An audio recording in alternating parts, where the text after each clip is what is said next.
السلام عليكم ورحمة الله وبركاته. بسم الله الرحمن الرحيم. الحمد لله رب العالمين. اللهم صل على سيدنا محمد وعلى آل سيدنا ومولانا محمد. وقال أيضا വീണ്ടും നമ്മുടെ ഷാഇർ മൂസ ബിൻ ജാബിർ അൽ ഹനഫി എന്ന സാഹിത്യകാരൻ പറയുന്നു, ഇന്ന് അദ്ദേഹം തൻ്റെ ഖൗമിനെ, തൻ്റെ ജനങ്ങളെ ആക്ഷേപിച്ചുകൊണ്ട് പറയുന്ന ചുരുക്കം ചില വരികളാണ്.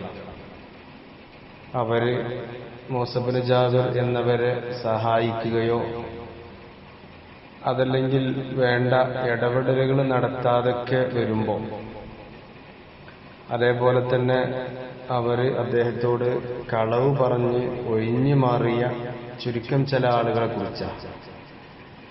എല്ലാവരെയും കുറിച്ചല്ല, തന്നോട് സഹകരിക്കാത്ത ഒരു വിഭാഗം ആളുകളെ കുറിച്ച്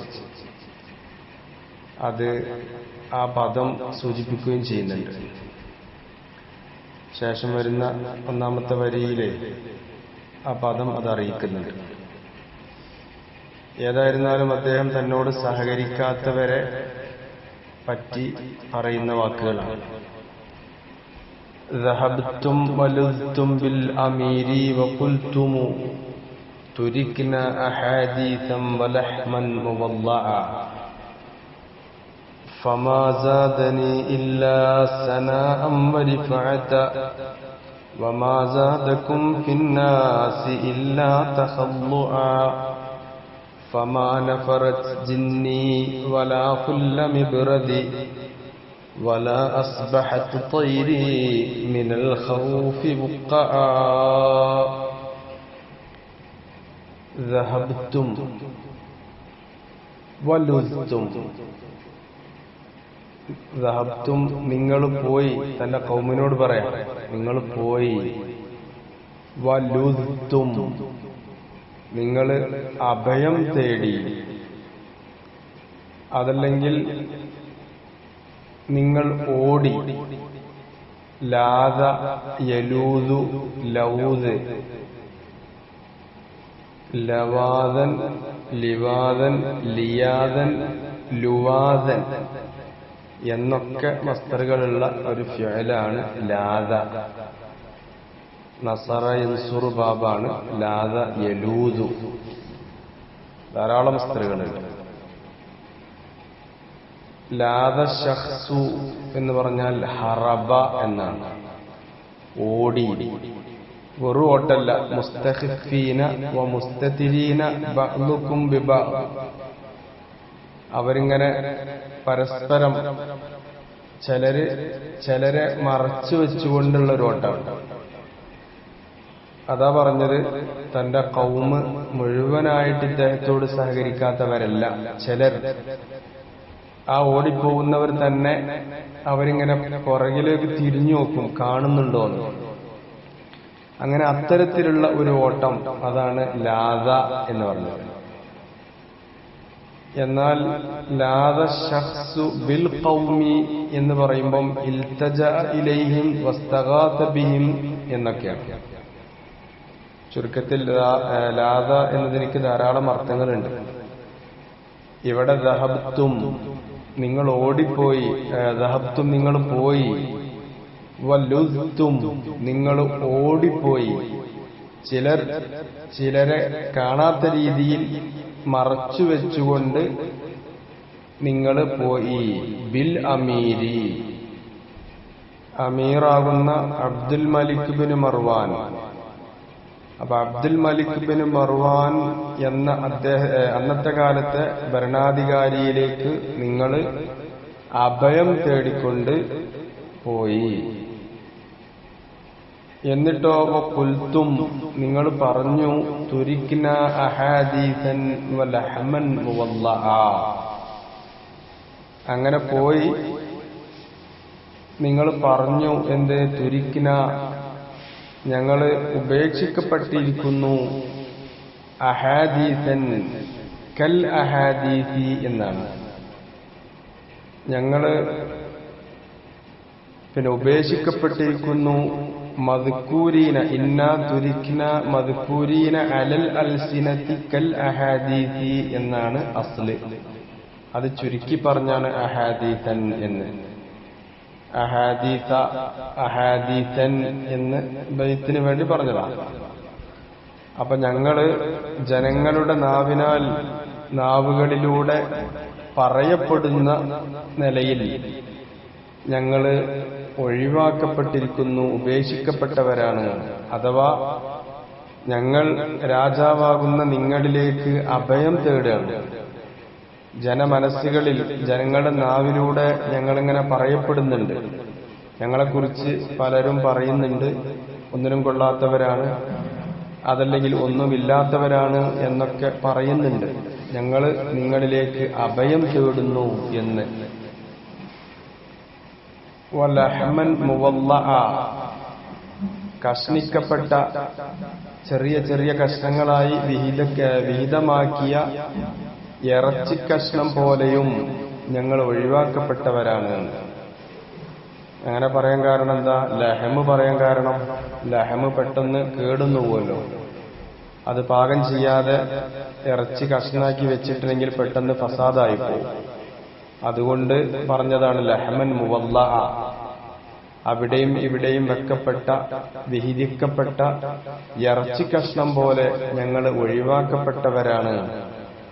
ഞങ്ങളാരും പരിഗണിച്ചിട്ടില്ലെങ്കിൽ ഞങ്ങൾ ഫസാദായി പോവും. അതുകൊണ്ട് ഞങ്ങള് നിങ്ങളിലേക്ക് അമീറാകുന്ന അബ്ദുൽ മലിക് ഇബ്നു മർവാൻ എന്നവരിലേക്ക് ഞങ്ങൾ അഭയം തേടുന്നു എന്നൊക്കെ പറഞ്ഞ് നിങ്ങള് അമീറിലേക്ക് അഭയം തേടിയില്ലേ, നിങ്ങൾ ഓടിപ്പോയില്ലേ എന്ന് മൂസ ഇബ്നു ജാബിർ തന്റെ ഖൗമിനെ പറ്റി പറയാം. അഥവാ എനിക്ക് നൽകേണ്ട പരിഗണനയും എനിക്ക് നൽകേണ്ട സഹായമൊന്നും നിങ്ങൾ ചെയ്യാതെ നിങ്ങൾ എന്ത് ചെയ്തു? അമീറിലേക്ക് അഭയം തേടി. ഞങ്ങൾക്കാരുമില്ല, ഞങ്ങള് ഒന്നിനും പറ്റാത്തവരാണ്, ഒന്നുമില്ലാത്തവരാണ് എന്നൊക്കെ പറഞ്ഞ് കള്ളം പറഞ്ഞിട്ട് നിങ്ങൾ മർവാൻ അബ്ദുൽ മലിക് ബിൻ മർവാനിലേക്ക് നിങ്ങൾ അഭയം തേടിയില്ലേ എന്ന് പറയാം. എന്നാൽ അദ്ദേഹം പറയുന്നുണ്ട്, നിങ്ങളൊക്കെ അങ്ങനെ പറഞ്ഞു പോയാലും ഫമാ സാദനി ഇല്ല സനാഅം വരിഫഅത. ഫമാ സാദനി, എനിക്ക് ജാസ്തിയാക്കിയില്ല, ഇല്ല സനാഅം വരിഫഅത, ഉന്നതിയും ഉയർച്ചയും അല്ലാതെ. ഫമാ സാദകും ഫിന്നാസി ഇല്ലാ തഖല്ലുഅ, എന്നാൽ നിങ്ങൾക്ക് ജനങ്ങളിൽ അതൊരു ഖുദൂഅ്, ഒരു ദില്ലത്ത്, ഒരു നിസാരത അല്ലാതെ ജാസ്തിയാക്കിയില്ല.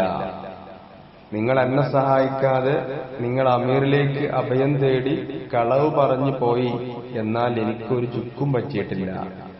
എന്നാൽ നിങ്ങൾക്കോ, നിങ്ങൾക്ക് പറ്റിയത് നിന്ദതയും നിസാരതയുമാണ്.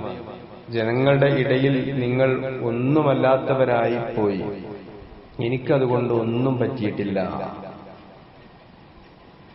ഫമാ നഫറത് ജിന്നി വലാ ഫുല്ല മിബ്റദി വലാ അസ്ബഹത് തൈരി മിനൽ ഖൗഫി വഖഅ. ഫമാ നഫറത് ജിന്നി, എന്റെ കൂടെയുള്ള ശൈത്താൻ, എന്റെ കൂടെയുള്ള ജിന്ന് എന്നോട് വെറുപ്പ് കാണിച്ച് ഓടിപ്പോയിട്ടില്ല, എന്നെ ഉപേക്ഷിച്ചു പോയിട്ടില്ല. ഫമാ നഫറത്, നഫറ യംഫുറു, നസറ യൻസുറു ബാബ. ഫമാ നഫറത് ജിന്നി, ജിന്നി എന്നതാണ് അടുത്ത ഫായിൽ. പഴയകാല അറബികൾക്ക് ഒരു വാദമുണ്ടായിരുന്നു. എന്ത്? അവരെ വിശ്വാസം, ഓരോ ഷാഇറിനും ഓരോ ജിന്നുണ്ടാവും. അങ്ങനെ ആ ജിന്നാണ് പാട്ടുകള്, ഷെയറുകളും ബൈത്തുകളൊക്കെ ഇങ്ങനെ ആവശ്യാനുസരണം ഇട്ടുകൊടുക്കുന്നത് എന്ന്. അങ്ങനെ ഒരു ഇതുണ്ടായിരുന്നു.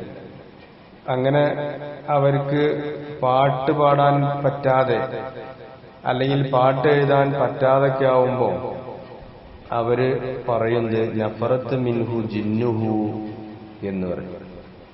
ഒരു ഷായറിന് പാട്ട് പാടാൻ പറ്റിയില്ല, അല്ലെങ്കിൽ പാട്ട് എഴുതാൻ പറ്റിയില്ല, അപ്പൊ പറയുന്നത് നഫറത്ത് മിൻഹു ജിന്നുഹു, അവനിൽ നിന്ന് അവന്റെ ജിന്ന് പോയിട്ടുണ്ട്, പാട്ട് പാടാൻ പറ്റുന്നില്ല.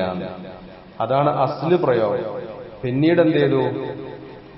പിന്നെ കഴിവ് ഇല്ലാതെയാവുമ്പോ, അതേപോലെ തന്നെ ശക്തി ക്ഷയിക്കുമ്പോ, ഒരു വിഷയത്തിൽ ഉണ്ടാവേണ്ട ശക്തി ഇല്ലാതിരിക്കുമ്പോഴൊക്കെ നഫറത്ത് മിൻഹു ജിന്നുഹു എന്ന് പറയും. അതനുസരിച്ചാണ് ഒരു ബാഹ്യമായ അർത്ഥം, അതല്ലെങ്കിൽ ഒരു പൊതുവായ അർത്ഥം നോക്കുമ്പം ഇവിടെ അദ്ദേഹം ആ നിലക്കാ പറഞ്ഞത്, ഫമാ നഫറത്ത് ജിന്നീൻ, എന്റെ ജിന്ന് ഓടിപ്പോയിട്ടില്ല, അതല്ലെങ്കിൽ എനിക്ക് ശക്തി ശയിച്ചിട്ടില്ല. നിങ്ങൾ എന്നെ സഹായിച്ചില്ലെങ്കിലും എനിക്കുള്ള ശക്തി അവിടെ ഉണ്ട് എന്നർത്ഥം. വലാ ഫുല്ല മിബ്രതി, തണുപ്പിക്കുന്ന മിബ്രത് എന്ന് ആലത്തിന്റെ ഇസ്മാണല്ലോ. മിബ്രത് മിഫ്അൽ വസ്ൻ, ഫല്ല് ഫുലൂര് എന്നൊക്കെ പറഞ്ഞാൽ പൊട്ടുക.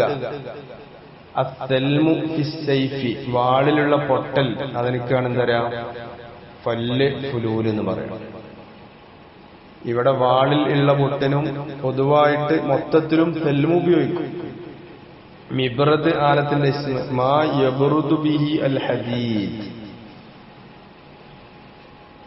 ഇരുമ്പിനെ തണുപ്പിക്കുന്നത്, ചൂടാക്കിയ ഇരുമ്പിനെ തണുപ്പിക്കുന്ന വസ്തു, അതെനിക്കാണ് എന്താ പറയാ മിബ്രത് എന്ന് പറയാം. ഇവിടെ നാവിനെ തൊട്ട് കിനായത്താണ് മിബ്രത്. സംസാരിച്ചിട്ട് എത്ര വലിയ പ്രയാസമുള്ള, ദേഷ്യമുള്ള, ചൂടുള്ള വിഷയമാണെങ്കിലും സംസാരിച്ചിട്ട് തണുപ്പിക്കാൻ പറ്റുമല്ലോ നാവുകൊണ്ട്. അപ്പോ ഇരുമ്പിനെ തണുപ്പിക്കുന്ന മിബ്രത് എന്ന വാക്കുകൊണ്ട് ഉദ്ദേശിക്കുന്നത് നാവാണ്. എന്റെ ശക്തി ക്ഷയിച്ചിട്ടില്ല, അതോടൊപ്പം തന്നെ എന്റെ നാവിനും തകരാറ് പറ്റിയിട്ടില്ല. പാട്ടുപാടാനും നിങ്ങൾക്കെതിരിൽ പാട്ടുണ്ടാക്കി പാടാനൊക്കെ ഉള്ള കഴിവ് എനിക്കുണ്ട്. നിങ്ങൾ എന്നെ സഹായിച്ചില്ല എന്നതുകൊണ്ട് എനിക്കൊരു ചുക്കും സംഭവിച്ചിട്ടില്ല എന്ന് പറയണം അദ്ദേഹം. അതാണ് മിബ്രത് പൊട്ടിയിട്ടില്ല എന്ന് പറഞ്ഞു, നാവ് പൊട്ടിയിട്ടില്ല എന്ന്. മാത്രല്ല വല അസ്ബഹത്ത് തൈരി മിനൽ ഖൗഫി വുഖഅ, എന്റെ പക്ഷി പേടിച്ചിട്ട് നിലംപതിച്ചിട്ടില്ല. അഥവാ എന്തെങ്കിലും സാഹിത്യത്ത് കേൾക്കുമ്പോ പക്ഷികൾ എന്തെയും നിലംപതിച്ച് വീണു, അതും സംഭവിച്ചിട്ടില്ല. അപ്പോ ഇത്തരം ഉദാഹരണങ്ങളൊക്കെ പറഞ്ഞിട്ട് ഇവിടെ ഉദ്ദേശിക്കുന്ന എന്താ? എന്റെ ശക്തി ഇല്ലാതെയായി പോയിട്ടില്ല, എനിക്കൊന്നും സംഭവിച്ചിട്ടില്ല. അതൊക്കെയാണ് ഇവിടെ സാങ്കല്പികമായിട്ട് അദ്ദേഹം പറയുന്നത്.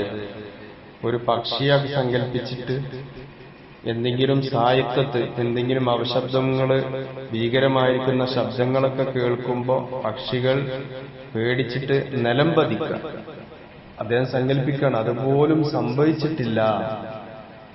അപ്പൊ നിങ്ങൾ ആ ബഹിഷ്കരണം ഏർപ്പെടുത്തിയത്, അതല്ലെങ്കിൽ നിങ്ങൾ പേടിച്ച് നിങ്ങൾ അമീറിലേക്ക് അഭയം തേടിയത്, എനിക്ക് സത്യത്തിൽ എന്നെ സംബന്ധിച്ചിടത്തോളം എനിക്കൊന്നും അത് ഉണ്ടാക്കിയിട്ടില്ല. നേരെ മറിച്ച് നിങ്ങൾക്കാണ് അതിന്റെ പ്രയാസങ്ങൾ. ജനങ്ങളുടെ ഇടയിൽ ഒന്നുമല്ലാതെയായി, നിങ്ങൾ നിസ്സാരരായി, എനിക്കതുകൊണ്ട് ഒന്നും സംഭവിച്ചിട്ടില്ല എന്ന് അദ്ദേഹം ഒരുപാട് ഉദാഹരണങ്ങളും ഒക്കെ പറഞ്ഞിട്ട് മൂസ ബിൻ ജാബിർ പറയണം. നമ്മൾ നേരത്തെ പറഞ്ഞല്ലോ, അദ്ദേഹം ഒരു പോരാട്ടം നടത്താൻ വേണ്ടി എന്ത് ചെയ്തിരുന്നു? നേരത്തെ ധൈര്യം കൊടുത്തിരുന്നു. അപ്പൊ അതിന്റെ ബാക്കി എന്നോണം തന്റെ കൗമിനെ കുറിച്ച് അദ്ദേഹം പറയാം. وآخر دعوانا أن الحمد لله رب العالمين. السلام عليكم ورحمة الله وبركاته.